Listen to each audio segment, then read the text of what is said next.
जय श्री राधे कृष्णा। श्री दुर्गाए नमः। प्रथम अध्याय।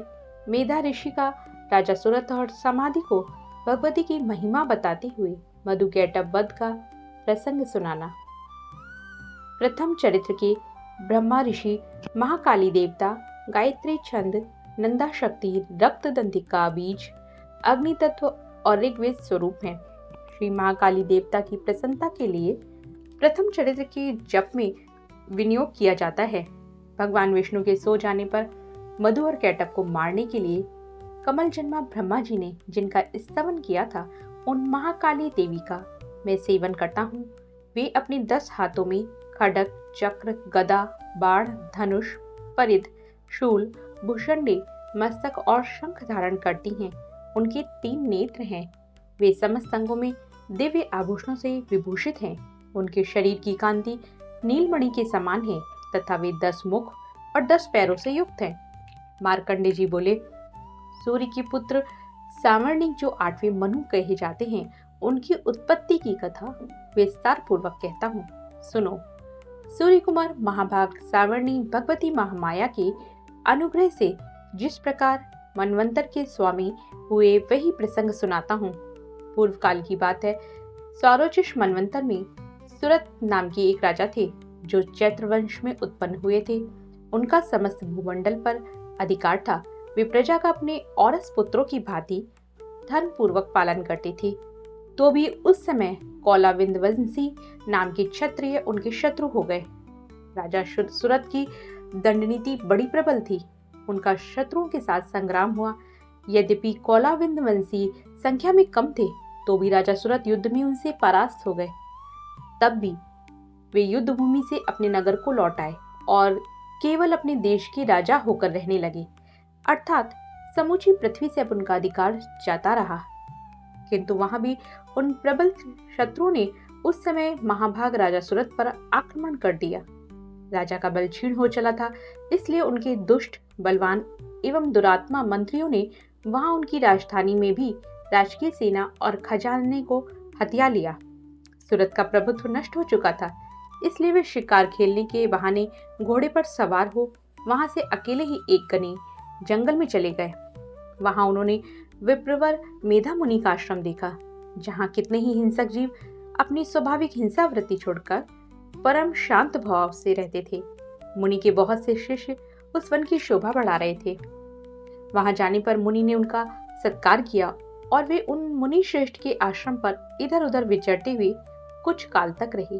फिर ममता से आकृष्ट चित्त होकर वहां इस प्रकार चिंता करने लगे, पूर्व काल में मेरे पूर्वजों ने जिसका पालन किया था, वही नगर आज मुझसे रहित हो गया। पता नहीं मेरे दुराचारी भर्तृगण उसकी धर्म पूर्वक रक्षा करते हैं या नहीं। जो सदा मद की वर्षा करने वाला और शूरवीर था, वह मेरा प्रधान हाथी अब शत्रुओं के अधीन होकर न जाने किन भोगों को भोगता होगा। जो लोग मेरी कृपा, धन और भोजन पाने से सदा मेरे पीछे पीछे चलते थे, वे निश्चय ही अब दूसरे राजाओं का अनुसरण करते होंगे। उन अपव्ययी लोगों के द्वारा सदा खर्च होते रहने के कारण अत्यंत कष्ट से जमा किया हुआ मेरा वह खजाना खाली हो जाएगा। ये तथा और भी कई बातें राजा सुरत निरंतर सोचते रहते थे। एक दिन उन्होंने वहां पर विप्रवर मेधा के आश्रम के निकट एक वैश्य को देखा और उससे पूछा, भाई तुम कौन हो? यहाँ तुम्हारे आने का क्या कारण है? तुम क्यों शोकग्रस्त और अनमने से दिखाई देते हो? राजा सुरत का यह प्रेम पूर्वक कहा हुआ वचन सुनकर वैश्य ने विनीत भाव से उन्हें प्रणाम करके कहा। वैश्य बोला, राजन, मैं धनियों के कुल में उत्पन्न एक वैश्य हूँ। मेरा नाम समाधि है। मेरे दुष्ट स्त्री पुत्रों ने धन के लोभ से मुझे घर से बाहर निकाल दिया है। मैं इस समय धन, स्त्री और पुत्रों से वंचित हूँ। मेरे विश्वसनीय बंधुओं ने मेरा ही धन लेकर मुझे दूर कर दिया है, इसलिए दुखी होकर मैं वन में चला आया हूँ। यहाँ रहकर मैं इस बात को नहीं जानता कि मेरे पुत्रों की, स्त्री की और स्वजनों की कुशल है या नहीं। इस समय घर में वे कुशल से रहते हैं अथवा उन्हें कोई कष्ट है। वे मेरे पुत्र कैसे हैं? क्या वे सदाचारी हैं अथवा दुराचारी हो गए हैं? राजा ने पूछा, जिन लोभी स्त्री पुत्र आदि ने धन के कारण तुम्हें घर से निकाल दिया, उनके प्रति तुम्हारे चित्त में इतना स्नेह का बंधन क्यों है? वैश्य बोला, आप मेरे विषय में जैसी बात कहते हैं वह सब ठीक है, किंतु क्या करूं, मेरा मन निष्ठुरता नहीं धारण करता। जिन्होंने धन के लोभ में पड़कर पिता के प्रति स्नेह, पति के प्रति प्रेम तथा आत्मीय जन के प्रति अनुराग को तिलांजलि दे मुझे घर से निकाल दिया है, उन्हीं के प्रति मेरे हृदय में इतना स्नेह है। महामते, गुणहीन बंधुओं के प्रति भी जो मेरा चित्त इस प्रकार प्रेम मग्न हो रहा है, ये क्या है? इस बात को मैं जानकर भी नहीं जान पाता। उनके लिए मैं लंबी सांसें ले रहा हूँ और मेरा हृदय अत्यंत दुखित हो रहा है। उन लोगों में प्रेम का सर्वदा अभाव है, तो भी उनके प्रति जो मेरा मन निष्ठुर नहीं हो पाता, इसके लिए क्या करूं? मार्कंडे जी कहते हैं, ब्राह्मण, तदंतर राजाओं में श्रेष्ठ सुरत और वह समाधि नामक वैश्य दोनों साथ साथ मेधा मुनि की सेवा में उपस्थित हुए और उनके साथ यथायोग के न्यायानुकूल विनय पूर्वक वर्ताव करके बैठे। तत्पश्चात वैश्य और राजा ने कुछ वार्तालाप आरंभ किया। राजा ने कहा, भगवान, मैं आपसे एक बात पूछना चाहता हूँ, उसे बताइए। मेरा चित्त अपने अधीन न होने के कारण वह बात मेरे मन को बहुत दुखी देती है। जो राज्य मेरे हाथ से चला गया है, उसमें और उसके संपूर्ण अंगों में मेरी ममता बनी हुई है। मुनिश्रेष्ठ, यह जानते हुए भी कि वह सब अब मेरा नहीं है, अज्ञानी की भांति मुझे उसके लिए दुख होता है। यह क्या है? इधर यह वैश्य भी घर से अपमानित होकर आया है। इसके पुत्र, स्त्री और भृत्यों ने इसे छोड़ दिया है।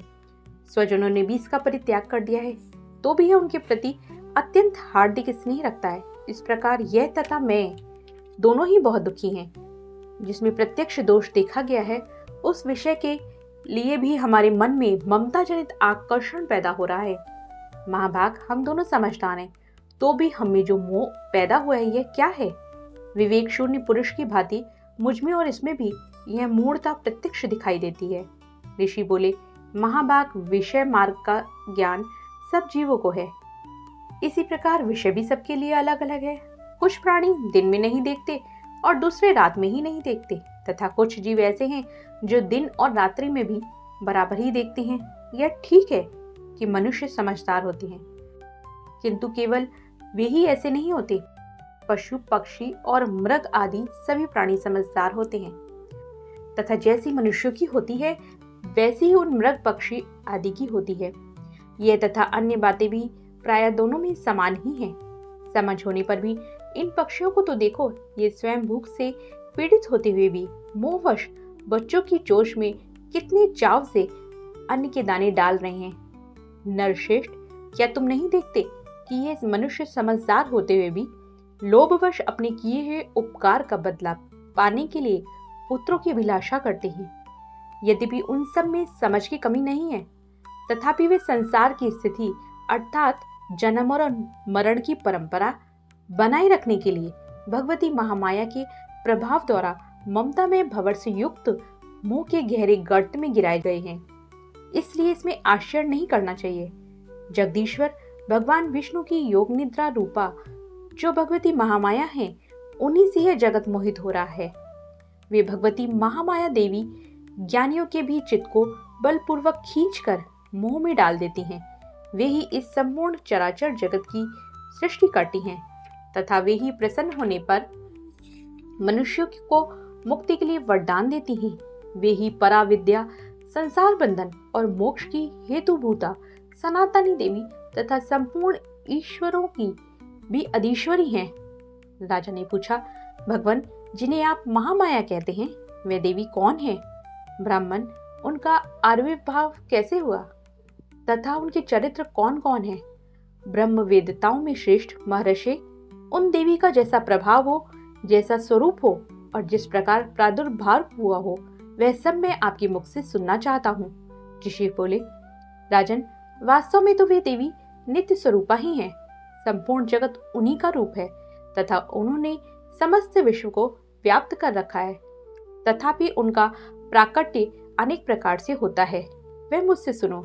यद्यपि वे नित्य और अजन्मा हैं, तथापि जब देवताओं का कार्य सिद्ध करने के लिए प्रकट होती हैं, उस समय लोक में उत्पन्न हुई कहलाती हैं। कल्प के अंत में जब संपूर्ण जगत एकार्णव में निमग्न हो रहा है और सबके प्रभु भगवान विष्णु शेषनाग की सैया बिछा करके योग निद्रा का आश्रय ले सो रहे थे, उस समय उनके कानों के मैल से दो भयंकर असुर उत्पन्न हुए, जो मधु और कैटभ के नाम से विख्यात थे। वे दोनों ब्रह्मा जी का वध करने को तैयार हो गए। भगवान विष्णु के नाभि काल में विराजमान प्रजापति ब्रह्मा जी ने जब उन दोनों भयानक असुरों को अपने पास आया और भगवान को सोया हुआ देखा, तब एकाग्रचित होकर उन्होंने भगवान विष्णु को जगाने के लिए उनके नेत्रों में निवास करने वाली योग निद्रा का स्तवन आरंभ किया, जो इस विश्व की अधीश्वरी, जगत को धारण करने वाली, संसार का पालन और संहार करने वाली तथा तेज स्वरूपा भगवान विष्णु की अनुपम शक्ति है। उन्हीं भगवती निद्रा देवी की भगवान ब्रह्मा स्तुति करने लगे। ब्रह्मा जी ने कहा, देवी तुम्ही स्वाहा, तुम्ही स्वधा और तुम्ही वष्टकार हो। स्वर भी तुम्हारे ही स्वरूप हैं। तुम्ही जीवनदायिनी सुधा हो। नित्य अक्षर प्रणव में आकार, उकार, मकार, इन तीन मात्राओं के रूप में तुम्ही स्थित हो तथा इन तीन मात्राओं के अतिरिक्त जो बिंदु रूपा नित्य अर्ध मात्रा है, जिसका विशेष रूप से उच्चारण नहीं किया जा सकता, वह भी तुम ही हो। देवी तुम ही संध्या, सावित्री तथा परम जननी हो। देवी तुम इस विश्व ब्रह्मांड को धारण करती हो। तुमसे ही इस जगत की सृष्टि होती है, तुम्ही से इसका पालन होता है और सदा तुम ही कल्प के अंत में सबको अपना ग्रास बना लेती हो। जगन्मयी देवी, इस जगत की उत्पत्ति के समय तुम सृष्टि रूपा हो, पालन काल में स्थिति रूपा हो तथा कल्पांत के समय संहार रूप धारण करने वाली हो। तुम्ही महाविद्या, महामाया, महामेधा, महास्मृति, महामोह रूपा, महादेवी और महासुरी हो। तुम्ही तीनों गुणों को उत्पन्न करने वाली सबकी प्रकृति हो। भयंकर काल रात्रि, महारात्रि और मोहरात्रि भी तुम्ही हो। तुम्ही श्री, तुम्ही ईश्वरी, तुम्ही हीम और तुम ही बोध स्वरूपा बुद्धि हो। लज्जा, पुष्टि, तुष्टि, शांति और क्षमा भी तुम ही हो। तुम खड्ग धारणी, शूल धारणी, घोर रूपा तथा गदा, चक्र, शंख और धनुष धारण करने वाली हो। बाण, भूषुंडी और परिध ये भी तुम्हारे अस्त्र हैं। तुम सौम्य और सौम्यता रहो। इतना ही नहीं, जितने भी सौम्य एवं सुंदर पदार्थ हैं, उन सब की अपेक्षा तुम अत्यधिक सुंदरी हो। पर और अपर सबसे परे रहने वाली परमेश्वरी तुम ही हो। सर्वस्वरूपे देवी, कहीं भी सत्य असत रूप जो कुछ वस्तुएं हैं, उन सब की जो शक्ति है वह तुम ही हो। ऐसी अवस्था में तुम्हारी स्तुति क्या हो सकती है? जो इस जगत की सृष्टि, पालन और संहार करते हैं, उन भगवान को भी जब तुमने निद्रा के अधीन कर दिया है, तब तुम्हारी स्तुति करने में यहाँ कौन समर्थ हो सकता है? मुझको भगवान शंकर को तथा भगवान विष्णु को भी तुमने ही शरीर धारण कराया है, अतः तुम्हारी स्तुति करने की शक्ति किसमें है देवी?